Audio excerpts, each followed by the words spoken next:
నమస్తే ఫ్రెండ్స్, నేను మీ Shravani Harsha. Welcome back to our channel. ఇవాళ మన కథ అమ్మాయిలు జాగ్రత్త. కథని చివరి వరకు వినండి. నచ్చితే కనుక ఖచ్చితంగా తప్పకుండా ఒక్క లైక్ చేయండి. ఈ కథ పైన మీ విలువైన స్పందనని కామెంట్ రూపంలో మాకు తెలియజేయండి. వీడియోని లైక్ చేయగానే కింద హైప్ ద వీడియో అని చెప్పి హైప్ పాయింట్స్ ఇవ్వమని చెప్పి కామెంట్ బాక్స్ లో ఒక సెక్షన్ అయితే ఓపెన్ అవుతుందండి. అది అందరికీ ఓపెన్ అవ్వడం లేదు. మీరు వీడియో లైక్ చేసినప్పుడు ఆప్షన్ కనుక ఓపెన్ అయితే ఖచ్చితంగా మన వీడియోకి హైప్ పాయింట్స్ అయితే ఇచ్చేయండి. ఆ hype points like, share, comment ఇవన్నీ మన వీడియో రీచ్ ని ఎలా పెంచుతాయో హైప్ పాయింట్స్ కూడా అలాగే వీడియో రీచ్ ని పెంచడానికి. ఒక చేతిలో హ్యానార్థం పాప, రెండో చేత్తో బరువైన ప్లాస్టిక్ బ్యాగ్, భుజానికి నిండుగా ఉన్న హ్యాండ్ బ్యాగ్ తో బస్సు కోసం ఎదురు చూస్తూ అసహనంగా నిల్చుంది భారతి. ఎండాకాలమేమో. ఉదయం 8:30కే ఎండ చుర్రుమంటుంది. ఉక్క, చెమట, చీదరతో చేతిలో పాప చిరాగ్గా ఏడుస్తోంది. చేతిలో బరువు, దానికి తోడు పాప ఏడుపు. రాని బస్సు కోసం ఎదురు చూపుతో నీరసం వస్తుంది భారతికి. పిల్లని నేల మీద కూలేసి కింద కూలబడాలి అన్నంత చిరాగ్గా ఉందామెకి. ఏమున్నా ఏం లేకపోయినా మధ్యతరగతి మధ్య సంస్కారం ఉంది కనుక అంత పని చెయ్యలేక చేతిలోని పిల్లవైపు గుడ్లురిమి చూసి భయపెడుతూ గొనుక్కుంది. భారతి, నువ్వేనా? దూరం నుంచి చూసి నువ్వా కాదా అని అనుకున్నాను. ఇదేమిటే ఇలా అయిపోయావు?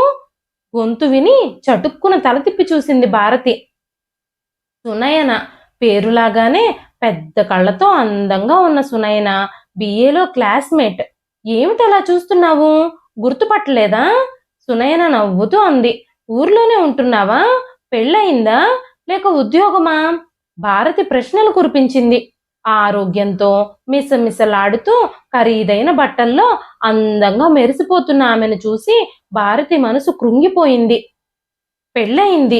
మా వారు ఇంజనీరు. క్రాంప్టన్ గ్రీవ్స్ లో పని. పెద్ద కంపెనీ కదా, మంచి జీతం, ఇల్లు, కారు అవన్నీ ఇచ్చారులే. నువ్వేమిటి ఇలా ఉన్నావు? కళ్ళల్లో ప్రాణాలు పెట్టుకుని ఇలా నల్ల పూసలా అయిపోయావేమిటే? మీ ఆయన ఏం చేస్తున్నారు? ఈ పాప నీ పాపేనా? ఎన్నాళ్ళయిందేమిటి పెళ్ళయ్యి? సునయన కుతూహలంగా అడిగింది. భారతి మొహం ముడుచుకుంది. జవాబు చెప్పడానికి తడబడింది. ఆమెని అవస్థ నుంచి తప్పిస్తున్నట్టుగా బస్సు వచ్చి ఆగింది. సారీ సునయన, ఈ బస్సు మిస్ అయ్యానంటే మరో అరగంట వరకు మరో బస్సు దొరకదు. బిహెచ్ఈఎల్ స్కూల్లో పనిచేస్తూ ఉన్నాను. ఇంకోసారి కలుద్దాము. మీ ఇల్లు ఎక్కడో చెప్పు అంటూ గాబరాగా బస్సు ఎక్కేసింది. సునయన ఇంటి గుర్తులేవో చెప్పింది. అవి భారతి చెవికి ఎక్కనే లేదు. బస్సు కదిలింది. ఏదో ప్రమాదం తప్పినట్టు ఊపిరి పీల్చుకుంది భారతి. ఎవరన్నా తెలిసిన వారు కనిపిస్తే ఏదో తప్పు చేసిన దానిలాగా తప్పించుకుని పారిపోవాలనిపిస్తుంది. చచ్చా, బెదవ బ్రతుకైపోయింది. అనుక్షణం తనని తాను నిందించుకుంటూ చావలేక బ్రతికే బ్రతికిది. భారతికి ఉక్రోషంతో ఏడుపొచ్చినట్టయింది. విసుకంతా చేతిలో గిజగిజలాడుతూ ఉన్న పిల్ల మీద చూపించి ఒక్కటేసింది. పిల్ల ఏడుపు లంకించుకుంది. ఏడుస్తున్న పాపని చచ్చినట్టు సముదాయించాల్సి వచ్చింది. మొదటి స్టాప్లోనే దిగేసి 2 సందులు నడిచి అక్కడ బేబీ కేర్ సెంటర్లో పాపని, పాప సామానుని ఆయా చేతికిచ్చి మళ్ళీ వచ్చి బస్ స్టాప్లో నుంచుంది. బిహెచ్ఈఎల్ వెళ్లే బస్సు కోసం ఎదురు చూడసాగింది భారతి. జీవితంలో సగం భాగం ఈ బస్సుల కోసం ఎదురు చూడడం, ప్రయాణించడంతోనే సరిపోతుంది అనుకుంది. మళ్ళీ సాయంత్రం వచ్చి బస్సు దిగి పాపని పికప్ చేసుకొని మళ్ళీ బస్సు ఎక్కి ఇల్లు చేరి ఇన్ని టీ నీళ్లు తాగి ట్యూషన్కి వచ్చిన పిల్లలకి 7:30 వరకు పాఠాలు చెప్పి ఉదయం 5 గంటలకు వండుకున్న చల్లని మేకుల్లాంటి అన్నం ఇంత పచ్చడి, చారు వేసుకుని తిని వళ్ళెరగకుండా నిద్రపోయి మళ్ళీ తెల్లవారి లేచి వంట ఆరంభించి ఇన్ని చపాతీలు చేసుకుని టిఫిన్ బాక్స్ లో పెట్టుకుని పాప కోసం పాలు, అన్నం, బిస్కెట్లు వగైరాలు ప్లాస్టిక్ బ్యాగ్ లో సర్ది పాప తను స్నానం చేసి ఇల్లు సర్దుకొని మళ్ళీ పరిగెత్తి బస్సు ఎక్కడం. ఇది తన జీవితం. ఇదా తన కళ్ళు కన్న జీవితం? ఉదయం లేచింది మొదలు పొట్టకూటి కోసం రక్షణం విశ్రాంతి లేకుండా పరిగెత్తే జీవితమా తను కోరుకున్నది? ఏ ప్రేమ కోసం తప్పించి తప్పటడుగు వేసిందో ఆ ప్రేమ, అనురాగం అన్ని ఎండమావులు, దూరపు కొండలు అని అర్థమయ్యేటప్పటికీ మెడకి గుదిబండలా ఓ పాప, ఆ పాప కోసం జీవోత్సవంలా బ్రతికే తను మిగిలారు. బ్రతుకు తీపి, మమత, కోరిక అన్నీ చచ్చిపోయినా ఏదో కసితో తనని తాను శిక్షించుకోవడానికి అన్నట్టు బ్రతికీడుస్తుంది. పాత జీవితాన్ని గుర్తు చేసే ఏ మనుషులు కనిపించినా, ఏదన్నా సంఘటన జరిగినా ఆ రోజంతా భారతి మనసు వికలమైపోతుంది. బండబారిన గుండెతో బ్రతుకీడ్చే ఆ గుండెపై సమ్మెటపోట్లు తగులుతాయి. అప్పుడప్పుడు పాత పరిచయస్తుల్ని చూసినప్పుడు సునైన ఎంత అదృష్టవంతురాలు! చక్కటి భర్త, హోదా, అందం, ఆనందం, ఆరోగ్యం, ఐశ్వర్యం అన్నిటినీ గుత్తకు తీసుకున్నట్టు ఎంత హాయిగా ఉంది. ఆ హాయి, ఆ ఆనందం తనకి దక్కకుండా చేసుకున్నది తనే కదా! కావలసిందే ఈ శాస్తి తనకి. భారతికి ఉక్రోషం, ఆవేదనతో కన్నీళ్లు జారాయి. తను ఓ ఇంజినీర్‌కి భార్య అయ్యుండేదే. ఈనాటి సునయనలా తను అందంతో, ఆరోగ్యంతో, ఐశ్వర్యంతో మిసమిసలాడుతూ కారులో తిరిగేది. చేతులారా అన్నింటినీ దూరం చేసుకుంది తనేగా! ఇప్పుడు తనెవరిని బ్లేమ్ చేయగలదు? ఈడియట్! You deserve it! కసిగా తనని తాను మరోసారి తిట్టుకుంది. ప్రేమట ప్రేమ. ఈ బ్లడీ ఫుల్! ప్రేమ, లవ్ అవన్నీ అందనంత వరకే అందంగా కనిపించి ఊరిస్తాయి. పెద్ద ప్రేమికులుగా చరిత్రలో చిరస్థాయిగా నిలిచిపోయిన రోమియో జూలియట్, దేవదాసు పార్వతి, సలీం అనార్కలి వీళ్ళందరి ప్రేమ సఫలం కాలేదు కనుక అమర ప్రేమికులుగా నిలిచిపోయారు. అదే వీళ్ళందరూ పెళ్ళై ఉంటే అప్పుడు తెలిసేది వీళ్ళెంత అమర ప్రేమికులో. అప్పుడే వీళ్ళ ప్రేమలు, పేర్లు, నామరూపాలు లేకుండా పోయేవి. ప్రేమ పిటి. ఈ ప్రేమికుల గురించి గొప్పగా రాసే రచయితలందరినీ షూట్ చేసి పారేయాలి. ప్రేమలు, త్యాగాలు చూపించి ఆడపిల్లల్ని వెర్రెక్కించేట్టు చేసే ఈ రచనలన్నీ తగలపెట్టాలి.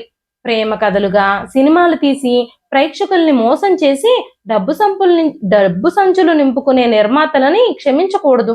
తెలిసి తెలియని వయసులో పుస్తకాలు చదివి, సినిమాలు చూసి ప్రలోభంలో పడి ఉచితానుచితాలు మరిచిపోయేట్టు మైమరుపులో భ్రమలో పడేసే ఈ రాతలన్నీ తగలపెట్టాలి. ప్రేమంటే దూరంగా ఉన్నప్పుడే దాని మజా. అందంగానే అది అతి మామూలుగా అయిపోతుంది. వెర్రి మొహాల్లారా! అంచేత ప్రేమ మెరుగులు ఎండమావులని తెలుసుకోండి. ఎండమావి ఊరిస్తుంది తప్ప దాహం తీర్చదు. పిచ్చి నాయనల్లారా! ఈ పుస్తకాలు కావలిస్తే సరదాగా చదువుకోండి కాలక్షేపానికి. అంతేకాని ఆచరణలో పెట్టకండి అని ఒక హెచ్చరిక ఏ రచయితలు రాయరేం? సిగరెట్టు పెట్టె మీద సిగరెట్లు ఆరోగ్యానికి హానికరం అన్న హెచ్చరికలాగా ఈ ప్రేమ కథలు మీ భవిష్యత్తుకి హానికరం అన్న కాషన్ చివర్న ఈ రచయితలు చేర్చరేం? ప్రేమ అన్నది అందమైన ఊహ మాత్రమే. ఊహగా ఉన్నంత వరకే అందులో తీపి. అంతకంటే ప్రేమ నుంచి ఏమీ ఆశించకండి. ఏ వెధవ ఏ త్యాగాలు చెయ్యడు ప్రేమ కోసం. అమ్మాయిలు జాగ్రత్త! ప్రేమను గురించి చదవండి, ఊహల్లో ఆనందించండి, కలల్లో తేలిపొండి. కానీ ప్రేమలో పడకండి. పడినా అది పెళ్లిదాకా రానీయకండి. రానిచ్చారా బస్ ఆనాటితో మీ జీవితం అధోగతే అని నమ్మండి అని అరిచి అందరికీ చెప్పాలని ఉంటుంది భారతికి. అలా అరవలేదు కనుక తెలిసిన ప్రతి టీనేజ్ పిల్లకి స్కూల్ తెరిచి కొత్త సంవత్సరం, కొత్త క్లాసు తీసిన మొదటి రోజే మొదటి పాఠం ప్రేమ గురించే చెప్తుంది భారతి. తన జీవితం కథగా మలిచి, అమ్మాయిలు మీరంతా వికసిస్తున్న మొగ్గలు. ఆ మొగ్గ రేపు విప్పే పరిమళాలు వెదజొల్లక ముందే నేల రాలిపోయే దుర్గతికి లోను కాకండి. ప్రేమ అన్న పదమే ట్రాష్. నమ్మకండి, మోసపోకండి. ఆడపిల్లలు, మీ అక్కలాంటి దాన్ని. మీరు చదువుకోవడానికి వచ్చారు కానీ ప్రేమ పాఠాలు వినడానికి రాలేదని నాకు తెలుసు. బడిలో చదువుకునే పాఠాలు ఎలాగూ నేర్చుకుంటారు. జీవితంలో నేర్చుకోవాల్సిన పాఠం ఇది. ఈ వయసులో ప్రతిదీ రంగులమయంగా అందంగా కనిపిస్తూ ఊరిస్తుంది. మధువు గ్రోలాలని ఆరాటంగా భ్రమరం దరిచేస్తే పువ్వు తన రంగులని మరింత అందంగా కనిపించేటట్టు చేసి ఆకర్షించాలని తాపత్రయపడుతుంది తప్ప ఆ భ్రమరం మకరానందం కోసం మాత్రమే తన జరి చేరుతుంది, తర్వాత వేరే పువ్వు దగ్గరికి చేరుతుంది అని గ్రహించలేదు. అలా అమాయకపు విరిసి విరియని ఆ లేత మొగ్గ భ్రమరాకర్షణకి లోనైపోతుంది. అమ్మాయిలు, ఆ టీనేజ్లో ప్రతి అబ్బాయి తన అందానికి సమ్మోహితుడైపోయాడని, తనని మనసారా వాంఛించి ప్రేమిస్తున్నాడని, ఆ ప్రేమ, ఆ మధురానుభూతి తనకి మాత్రమే దక్కిన వరం అని ప్రతి అమ్మాయి నమ్ముతుంది. ఆ ఆకర్షణకి లోను కాకుండా నిగ్రహించుకోగలిగిన అమ్మాయిలు అదృష్టవంతులు. ఆ ఆకర్షణకి లోనైన అమ్మాయి పతనానికి ఆనాడే పునాది పడుతుంది అని గ్రహించండి. మీ ప్రేమకి తల్లిదండ్రుల ఆశీర్వాదం ఉండి అది పెళ్లి వరకు దారితీస్తే కొంతలో కొంత నయం. పెళ్లితో ప్రేమ చచ్చినా ఆ వివాహ బంధానికి కట్టుబడి 100కి 90 మంది భార్యాభర్తల్లో ఏ స్పందన లేకపోయినా బతికీడ్చవచ్చు. ఏం జరిగినా ఇటు అటు పెద్దవారు అండగా ఉంటారు. మీ ప్రేమకి పెద్దల అనుమతి లేకపోతే మాత్రం మూర్ఖంగా ఆ ప్రేమని నమ్ముకుని మోసపోకండి. ఆ ప్రేమ మిమ్మల్ని దరి చేర్చదు, నిశ్చయంగా నట్టేట ముంచుతుంది. 100కి ఏ ఒక్కరో ప్రేమకి కట్టుబడి నమ్మిన దాన్ని అన్యాయం చేయని పుణ్యపురుషులుంటారు. అలాంటి పుణ్యపురుషుణ్ణి వరించిన స్త్రీ నిజంగా అదృష్టవంతురాలే అవుతుంది. ఆ 100కొక్కరు మీరే అని నమ్మకండి గుడ్డిగా. మీ మేలు కోరే పెద్దల మాట వినండి. మీకు మీ భవిష్యత్తుకు క్షేమం అని మొదటి పాఠం ప్రతి సంవత్సరం 2 ఏళ్లుగా ప్రతి క్లాస్ ఆడపిల్లలకి చెప్పుకుంటుంది భారతి. ఆ పిల్లలకి ఎందుకు చెబుతుందో అర్థం అవ్వదు. అర్థం కాలేదని గ్రహిస్తే భారతి అది తన కథ అని నిర్మోహమాటంగా చెబుతుంది. నేను చేసిన తప్పు దాచుకోనని ఆమె నిజాయితీని నమ్మి భారతి టీచర్ అంటే పిల్లలు ప్రాణం పెడతారు ఆ స్కూల్లో. ఇన్ని తమకు చెప్పే ఆ టీచరు, ఇంత తెలిసిన ఆ టీచరు ఎందుకిలా తప్పటడుగు వేసింది అన్న సందేహం మాత్రం వదలదు ఆ పిల్లల్ని. దానికి భారతి జవాబు రెడీగానే ఉంటుంది. నా అనుభవం నేర్పిన పాఠం ఇది. ఆ అనుభవం మీకు కలగకూడదనే కదా ఇది చెబుతుంది. అంత లోతుగా ఆలోచించే విచక్షణ, పెద్దలు మంచి కోసమే చేస్తారన్నది గుర్తించలేని వయసు తెచ్చిన ఆవేశం, తమ ప్రేమ అమర ప్రేమ అన్న గుడ్డి నమ్మకం, ఏం జరిగినా ఎదుర్కొంటాను అనే మొండి ధైర్యం, జీవితం అంటే ప్రేమ ఒక్కటే కాదు అని తెలియని అవివేకం, నేను చూసినది అనుభవించింది జీవితంలో 10వ వంతు మాత్రమేనని, ఇంకా 90% గురించి పెద్దలు ఆలోచించి చెప్తున్నారని గ్రహించలేని మూర్ఖపు పట్టుదల, ఇవన్నీ అప్పుడు నా కళ్ళు కప్పాయి. దిగాక గాని లోతు తెలియదు. దిగిన తర్వాత ఆ లోతు దిగలాగుతూ ఉంటే బయటపడడం అతి కష్టం. అందుచేత దిగే ముందే లోతు చూసుకోవాలంటారు పెద్దలు. నేను చెప్పే ఈ మాటలు నా పెద్దలు చెప్పారు. వయసు పొంగులో, ప్రేమ మైకంలో అవి పెడచెవిన పెట్టిన ఫలితం ఈనాడు మీ ముందు నిల్చుంది. అమ్మాయిలు తొందరపడకండి అని చెప్పే నా మాటలు మీలో 10 మందిలోనన్నా ఆలోచనని రేపితే నా ధ్యేయం నెరవేరినట్టే అని పాఠం చెబుతుంది భారతి కనిపించిన ఆడపిల్లలందరికీ. ఇంత లోతుగా 2 ఏళ్ల ముందే ఆలోచించి ఉంటే అనుకుంటూ ఉంటుంది భారతి. ఆ రాత్రి, భారతి, నువ్వు ఇంకా చిన్నపిల్లవి, నీకింకా లోకజ్ఞానం లేదు, ఏదో ప్రేమ అనుకుంటున్నావు, ఈ ప్రేమలు కూడు పెట్టవమ్మా, నా మాట వినమ్మా అని తల్లి నచ్చజెప్పింది, బ్రతిమాలింది, ఏడ్చింది, తిట్టింది. ఏం చూసంత మోజుపడుతున్నావు? వాడి బిఎస్సితో ఏం ఉద్యోగం వస్తుంది? ప్రేమ తిని ఇద్దరు ఎన్నాళ్ళు బ్రతుకుతారు? నువ్వు కొన్ని సౌకర్యాలకు అలవాటు పడ్డావు, అవన్నీ లేకపోయేసరికి ఏ ప్రేమ అలాంటి చోట నిలవదు. నా మాట విను భారతి, ఆ ఇంజనీర్ అబ్బాయిని చేసుకో. నీ మంచి కోరేవాళ్ళం, నీకంటే లోకానుభవం ఉన్నవాళ్ళం. మా మాట వినకపోతే నష్టపోయేది నువ్వే. కన్నవాళ్ళం కనుక ఇంతగా చెబుతున్నాం. చెప్పి చెప్పి విసిగిపోయిన తండ్రి కోపంగా అన్నారు, ఇద్దరు ఉద్యోగాలు చేస్తారట, వీళ్ళిద్దరికీ పిలిచి వేలకు వేలు ఇస్తారనుకుంటుంది ఈవిడ బిఏకి, అతని బిఎస్సికి అంతగా ఇస్తే చెరో 1000 ఇస్తారు కాబోలు. ఎంత చెప్పినా నీ బుర్రకెక్కదేమిటే? ఆస్తి ఉందా, అంతస్తుందా, దేనికోసం మోహించావు? మేం తెచ్చిన సంబంధం ముందు ఈ అబ్బాయి అతని కాలి గోటికి ఏ విషయంలోనూ సరిపోడు. నీ కళ్ళకి ఏం పొరలు కమ్మాయే? నచ్చజెప్పలేక తల్లి తల బాదుకుంది. ప్రేమ పొరలు కమ్మాయే దానికి. ఆ పొరల మధ్య నుంచి దానికి వాడు తప్ప ఇంకేం కనబడ్డం లేదు. ఆడుతూ పాడుతూ పని చేసుకుని కలో గంజో సినిమాల్లో మాదిరి తాగితే చాలనుకుంటుంది. ఈ వేడిలో జీవితం సినిమా కాదని దానికి ఇప్పుడు మనం చెప్పినా అర్థం కాదు. ఆ పొరలు విడిపోయాక అప్పుడు ఏడుస్తుందిలే. కూతుర్ని ఒప్పించలేని నిస్సహాయత మధ్య కసిగా అన్నాడు తండ్రి. ఆ వెధవని పోలీసులకు అప్పచెబుతాను, ప్రేమ గ్రీమ వదలగొడతారు. చదువుకు రావే అని కాలేజీకి పంపిస్తే చేసుకొచ్చిన నిర్వాకం ఇది. ఇవ్వాల్టి నుంచి ఇల్లు కదులు, కాళ్ళు విరక్కొడతాను, గదిలో పడేసి తాళం వేసి 3 ముళ్ళు వేయిస్తాను. తల్లి ఆఖరి అస్త్రం విడిచింది. అసలు పొరపాటు మనది. ఆడపిల్ల ముందు పుట్టిందని గారాబం చేశాము. ఇవ్వవలసిన దానికంటే ఎక్కువ స్వేచ్ఛ ఇచ్చాము. ఉండు, వాళ్ళింటికి వెళ్ళి వాడిని వాడి తండ్రిని అందరి ముందు గడ్డి పెట్టొస్తాను. అంత సులువుగా వదలడు ఆ వెధవ. ఆడపిల్లల్ని వలలో వేసుకొని మాయమాటలు చెప్పి ప్రేమలు వల్లించి హీరో అనుకుంటున్నాడేమో. నలుగురు రౌడీలను పెట్టి తన్నిస్తాను, కాళ్ళు చేతులు విరగ్గొట్టిస్తాను. తండ్రి బెదిరింపు. అప్పుడు తన మేలు కోరిన తల్లిదండ్రులు రాక్షసుల్లా కనిపించారు. కన్న కూతురి మనసుని అర్థం చేసుకొని ప్రేమికుల బాధ పట్టించుకోలేని వీళ్ళు ఏం మనుషులు? చిచ్చి, ఈ పెద్దవాళ్ళకి ఎప్పుడు బుద్ధొస్తుంది? Generation gap. వాళ్ళ ఆలోచనలు అంతకంటే ఎదగవు అనుకుని మనసులోనే శపించుకుంది. తల్లిదండ్రుల్ని కొంపదీసి నిజంగా వీళ్ళు చంద్రాన్ని తన్నించారు కదా, వెళ్ళి వాళ్లతో కలిసి మంతనాలు జరిపి తమని విడదీయరు కదా. తనని నమ్మించి మోసం చేసి ఎవరికో కట్టబెడితే తను నిజంగా చచ్చిపోతుంది గాని వాడితో కాపురం చేయదు. చంద్రని జాగ్రత్తగా ఉండమనాలి పెళ్ళయ్యే వరకు. ఎందుకన్నా మంచిది, పెళ్ళయ్యే వరకు తమ ప్లాన్ వీళ్ళకి తెలియకుండా జాగ్రత్త పడాలి. భారతి, ఎందుకన్నా మంచిది మీ వాళ్ళని ఎదిరించి మాట్లాడకు. వాళ్ళన్న వాటికి ఒప్పుకున్నట్టుగా నటించు. వాళ్ళు చేసుకోమన్న అబ్బాయినే చేసుకుంటానని, ఆఖరికి ఒప్పుకున్నట్టు నువ్వు దారికొచ్చావని వాళ్ళని నమ్మించు. యువతల మన ప్లాన్లు మనం వేసుకుందాం.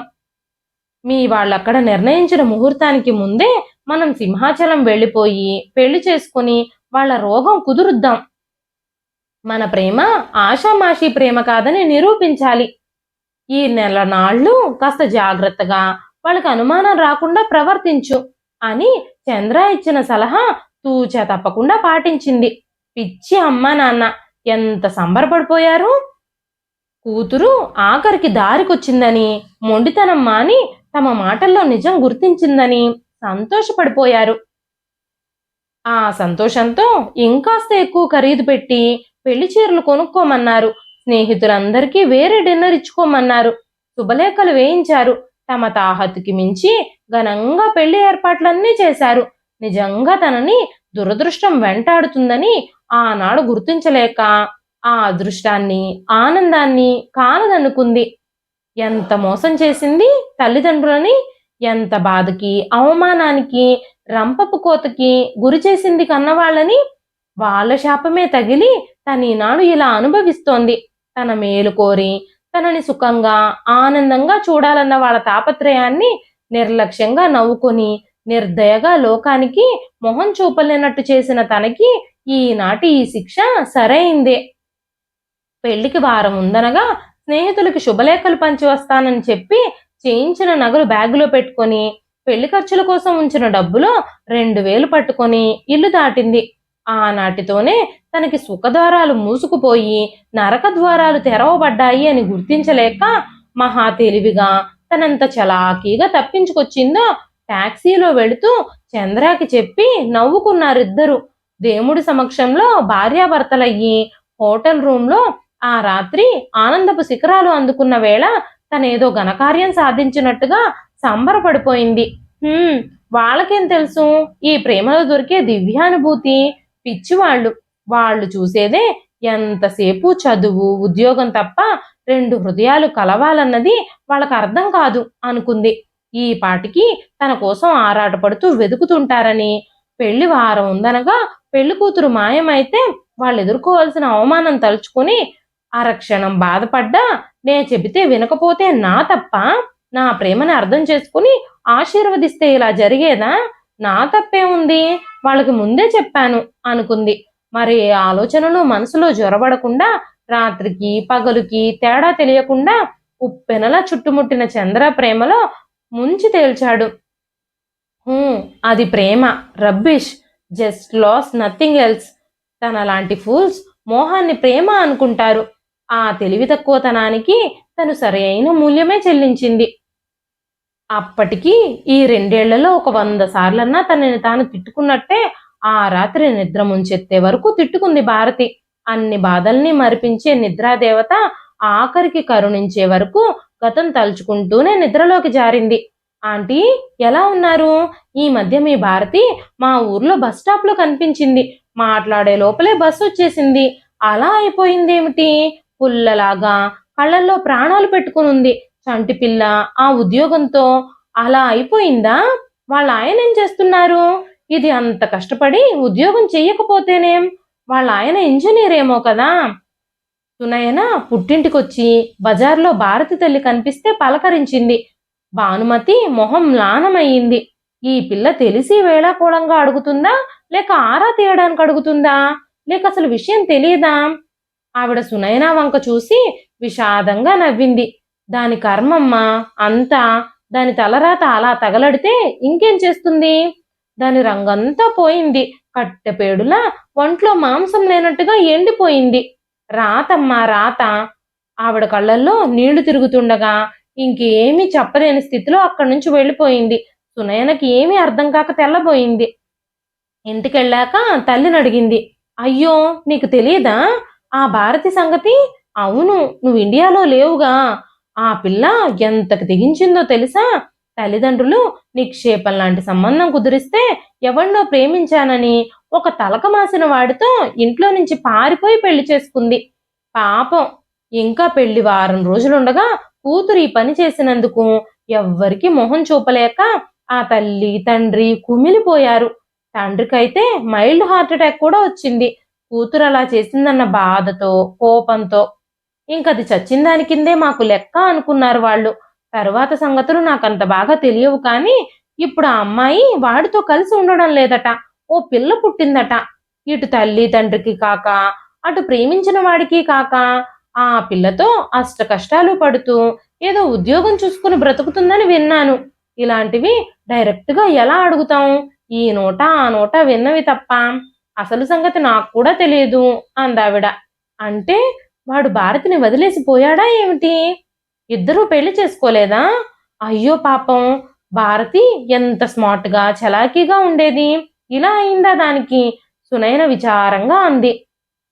తల్లి తండ్రి పిల్లని కన్నారు గాని దాని రాతని కనలేదు. ఎంతో ముద్దుగా అన్ని చెయ్యాలనుకున్నా దాని కర్మ అలా ఉంటే ఇంకోలా ఎందుకు జరుగుతుంది? సునయనకి భారతి గురించి తెలుసుకోవాలన్న ఆరాటం నిలవనీయలేదు. వాళ్ళ అమ్మగారిని అడిగొస్తాను అంటూ తల్లి బావుండదే అంటున్నా వినకుండా భారతి ఇంటికి బయలుదేరింది. రామ్మ, ఆ రోజు బజార్లో నువ్వు భారతి సంగతి చెప్పగానే నా మనసు తల్లడిల్లిపోయింది. ఇంకేమీ మాట్లాడలేకపోయాను. దాని మాట విన్నా తలుచుకున్నా గుండెలు చెదిరిపోతాయి. దాని కర్మ ఏనాడో ఏ పాపమో చేసింది, అనుభవిస్తుంది ఈనాడు. ఆంటీ, ఇలా ఎందుకయింది? ఎందుకిలా చేసింది భారతి? వాళ్ళిద్దరూ అసలు పెళ్లి చేసుకోలేదా? అతను దీన్ని వదిలేసిపోయాడా ఆంటీ? సునయన బాధగా అంది. ఏం చెప్పనమ్మా, ఇలా ఎందుకయింది అంటే దాని కర్మ అనడం మినహా ఏం చెప్పను. ఆ త్రాష్టుడు దాని జీవితంలో నిప్పు పెట్టాడమ్మా. ప్రేమ కబుర్లు చెప్పి దీన్ని వలలో వేసుకొని నమ్మించి దేవుడి గుళ్ళో 3 ముళ్ళు వేసి మోజు తీరే వరకు 6 నెలలు కాపురం చేసి ఇంకో దాని మోజులో పడి దీని కర్మానికి దీన్ని వదిలేసి వెళ్ళిపోయాడు. గుడిలో దేవుడు సాక్ష్యం చెప్పడానికి రాలేదు అప్పుడు. ఇంత చదివి లోకజ్ఞానం లేని మూర్ఖురాల్లాగా ఓ రిజిస్టర్ పెళ్ళన్నా చేసుకుంది కాదు. 6 నెలలు కాపురం చేసి 5 నెలల గర్భిణీగా ఉన్న దాన్ని వదిలి తన దారి తను చూసుకున్నాడు. ఇది తెచ్చిన నగలు డబ్బులు అయిపోగానే దాటుకున్నాడు దీన్ని నట్టేట ముంచి. భారతి ఏం చేసింది మరి? ఇంటికొచ్చేసిందా మళ్ళీ? అలా వచ్చినా బాగుండేది. ఎంత తిట్టినా కొట్టినా మొహం చూడమని శబదాలు చేసినా కన్నవాళ్ళం కనుక కరిగి దానికి ఆశ్రయం ఇచ్చేవాళ్ళం. లేదమ్మా, ఆ దెబ్బతో దాని మనసు విరిగిపోయింది. దాని నమ్మకాలని దాని ప్రేమని నేలరాసి వాడు వెళ్ళాక ఆ అవమానంతో తనింక మొహం చూపిస్తే అందరూ హేళన చేస్తారని గాబోలు. చేసిన తప్పుకి శిక్ష నేనే అనుభవించాలి. నా తొందరపాటికి ఈ శాస్తి సరైందే అంటూ తనని తాను శిక్షించుకోవడానికి అది ఎన్ని ఇక్కట్లు పడినా ఎన్ని కష్టాలు పడినా సహిస్తూ బ్రతుకుతుంది గాని మా గుమ్మంలోకి రాలేదమ్మా. దానికి స్వాభిమానం పంతం చిన్నప్పటి నుంచి ఎక్కువే. మరి మీకు దాని సంగతి అదే ఇలా జరిగిందని మీకెప్పుడు తెలిసింది? అది ఇల్లు వదిలాక ఇలా పెళ్లి చేసుకున్నామని ఉత్తరం రాసి పడేసింది. వారం తరువాత అంతే. ఆ ఉత్తరం చూసి మా వారు ఓ రోజంతా గదిలో ఉండి కటిక ఉపవాసం చేసి ఎవ్వరితోనూ మాట్లాడలేదు. గది నుంచి వచ్చాక ఇంకది నాకు చచ్చిన దాంతో సమానం. దాని పేరు గాని దాని సంగతి గాని ఈ ఇంట్లో వినపడకూడదు అని చెప్పేశారు. ఆయన మగవారు కనుక కన్న తల్లిని నేను లోపల ఎంత బాధపడ్డా ఆయనకి జడిసి నోరెత్తలేదు. సరే, ఎక్కడో దానికి కావలసిన వాడితో సుఖంగా బ్రతుకుతుందిలే అని సంతోషపడ్డాను. అదింట్లోంచి వెళ్ళిన 10 నెలలకు కాబోలు మా ఆడపడుచు కూతురు ఉత్తరం రాసింది. భారతి మా ఊళ్ళోనే ఉంది. ఆస్పత్రిలో పురుడు పోసుకుంది. ఆడపిల్ల. నేను ఆస్పత్రిలో పురుటికి వెళితే అక్కడ కనిపించింది. అతనేమయ్యాడో? అది ఒక్కర్తే దిక్కుమొక్కు లేకుండా పడుంది. కళ్ళల్లో ప్రాణాలు పెట్టుకునుంది. దాని ఆరోగ్యం అస్సలు బాగోలేదు. ఎంతడిగినా ఏమీ చెప్పలేదు, ఏడవడం తప్ప. నాకీ శిక్ష కావలసిందే అన్న ఒక్క మాట తప్ప భారతి ఏం మాట్లాడలేదు. ఇంతమంది ఉండి దిక్కులేని దానిలాగా ఆ రోజున బిడ్డనెత్తుకుని ఆస్పత్రిలోంచి వెడుతుంటే చూడలేకపోయాను. బలవంతంగా అడిగితే అడ్రస్ ఇచ్చింది. ఆయన వెళ్ళి చూసొచ్చారు. చిన్న గదిలో పిల్లని పెట్టుకొని అతి బీదగా తిని తినక కాలం గడుపుతుంది. అత్త, మీరొక్కసారి చూడండి, భారతి స్థితి బాగోలేదు అని రాసింది. ఆ ఉత్తరం చూసి విలవిల్లాడిపోయాను. ఆయన ఉత్తరం చదివి శిలలా ఉండిపోయారు. నేను ఆయనతో దెబ్బలాడి ఏడ్చి ఆయన్ని వారిస్తున్నా మాట వినను అని మొండికేసి బయలుదేరి వెళ్ళాను. అక్కడ దాని దైన్య స్థితి చూసి నా గుండెలు తరుక్కుపోయాయి. 15 రోజుల తొలిచూలు పరుటాలు. ఉదయం ఎండు మెతుకులు పచ్చడితో మింగుతుంది. చంటిపిల్లకి పరవడానికి పాత గుడ్డలు కూడా కరువైన దాని దీన స్థితికి గుండెలవిసిపోయేలా ఏడ్చాను. ఇద్దరం ఒకరినొకరు వాటేసుకుని ఏడ్చాం. అడగ్గా అడగ్గా అది ఒక్కొక్క విషయం చెప్పింది. అతి కష్టం మీద. ఇద్దరూ పారిపోయి సింహాచలం వెళ్ళి పెళ్లి చేసుకుని తర్వాత హైదరాబాద్ వెళ్ళారట. చవక రకం లాడ్జింగ్లో రూము తీసుకున్నారట. ఇద్దరూ ఓ 2 నెలలు శుభ్రంగా తిని తిరిగారు. ఈలోగా అతను ఏవేవో ఉద్యోగ ప్రయత్నాలు చేశాడట. నెలనెలా గడుస్తూ ఉంటే చేతిలో డబ్బు నగలు అయిపోతున్నా ఉద్యోగం దొరకలేదు. 4 నెలలకి అతనికి దొరకలేదు, కానీ దీనికి ఏదో చిన్న ప్రైవేట్ స్కూల్లో టీచర్గా 250కి ఉద్యోగం దొరికిందట. అప్పటికే దీనికి 3వ నెల. ఆయన గారికి చేతిలో డబ్బు లేకపోవడం, ఉద్యోగం దొరక్కపోవడంలో విసుగులు, చిరాకులు, కసుర్లు, దెబ్బలాటలు ఆరంభమయ్యాయి. ఊరంతా బలాదూరు తిరిగి రాత్రి భోజనానికి వచ్చేవాడట. దీని మీద మోజు తగ్గిపోగానే, చా, నీ వల్లే నాకు ఈ కష్టాలు, లేకపోతే హాయిగా ఈ పాటికి ఏ ఎంఎస్సీలోనో చేరి చదువుకునేవాణ్ణి. ప్రేమ అనుకుని గోతిలోకి దిగాను అంటూ సాధించి తిట్టిపోసేవాడట. 6 నెలలకి ఏదో ఆఫీసులో గుమస్తా ఉద్యోగం దొరికిందట. అప్పటి నుంచి అసలు ఇంటి పట్టున ఉండకుండా తెచ్చుకున్నది తింటూ తిరిగేవాడట. ఒక్కోసారి 2-3 రోజులకు వచ్చేవాడు కాదట.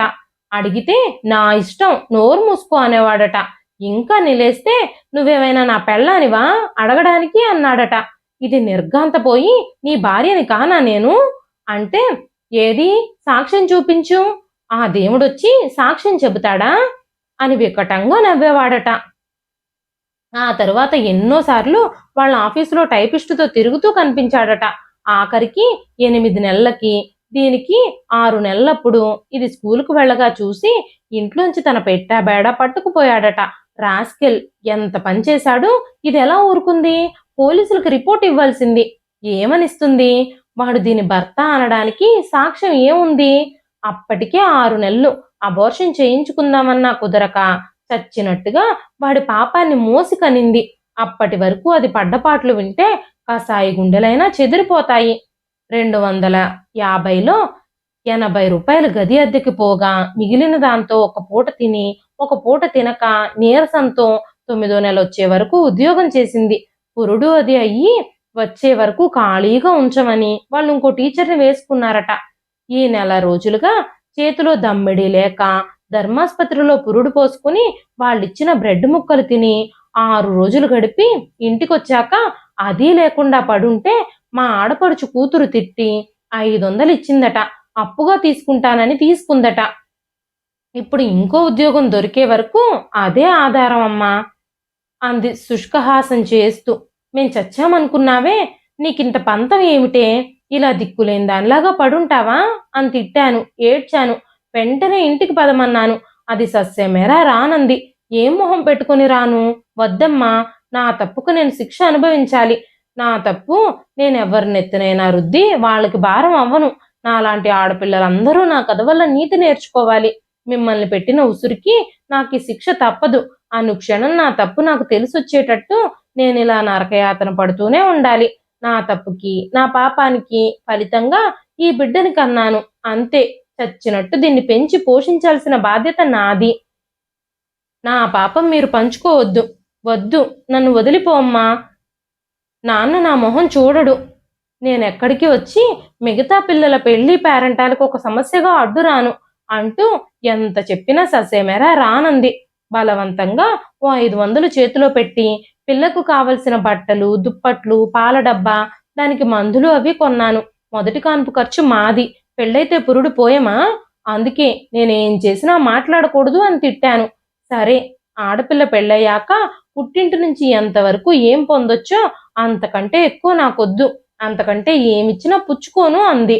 మా ఆడపడుచు కూతురికి మధ్య మధ్య వెళ్ళి చూడమని చెప్పి గుండె రాయి చేసుకుని వచ్చాను. ఇంటికొచ్చాక జరిగింది చెబితే అంత కఠినంగా మారిపోయిన ఆయన ఆ రోజంతా తలుపులు బిగించుకుని ఏడ్చారు. ఆ తరువాత ఆయన రాసిన, నేను రాసిన అది రాలేదు. ఆఖరికి ఆయనకి తెలిసిన ఫ్రెండ్ ద్వారా పిహెచ్ఈఎల్ గర్ల్స్ స్కూల్లో 650 రూపాయలకు ఉద్యోగం ఇప్పించారు. కాస్త దాని బ్రతుకు తెరువు ఏర్పడిందని సంతృప్తి పడ్డం కంటే ఇంకేం చేయమమ్మా. ఇప్పుడు పుట్టింటి నుంచి నేను పంపే పచ్చళ్ళు అవి వద్దనదు. పండక్కి రమ్మని ఆయన రాస్తే ఏడాదికొకసారో 2 సార్లో వచ్చి 4 రోజులుండి వెళుతుంది. చీరిస్తే పుచ్చుకుంటుంది. అంతకు మించి దమ్మిడి పుచ్చుకోదు. అలా ఒంటరిగా ఆ పిల్లతో ఉద్యోగం చేసుకుంటూ బ్రతికి ఏడుస్తుంది. మళ్ళీ అతని కబురు తెలియలేదా? అలా వదిలేయడమేనా ఆ రాస్కెల్ని? ఆయన నేను అదే అంటాం. వాడి పేరెత్తడానికి వీలు కాదంటుంది. వాడి నీడ కూడా నా మీద, నా కూతురు మీద పడకూడదంటుంది. మరో జన్మలో మగవాడి అండదండలు నేను కోరను. 10 జన్మలకి మగవాళ్ళని నమ్మను అంటుంది కసిగా. అయ్యిందేదో అయిపోయింది. ఈ రోజుల్లో రెండో పెళ్లి తప్పు కాదు. పిల్లని నేను చూసుకుంటాను. కాస్తో కూస్తో డబ్బు పారేసి ఎవరికన్నా ఇచ్చి పెళ్లి చేద్దామన్నా అది అస్సలు వింటుందా? ఉరిమి చూస్తుంది. పెళ్ళి ఇంకా మగాణ్ణి నమ్ముతానా నేను అంటుంది హేళనగా.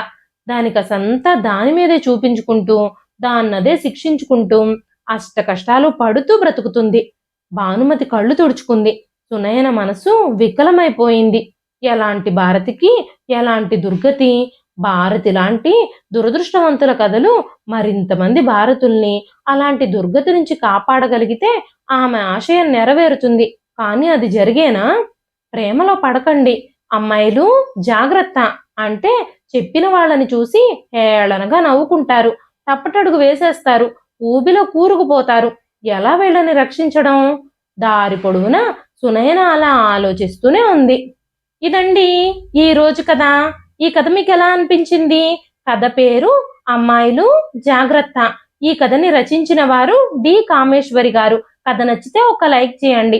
ఈ కథ పైన మీ విలువైన స్పందనని కామెంట్ రూపంలో మాకు తెలియజేయండి.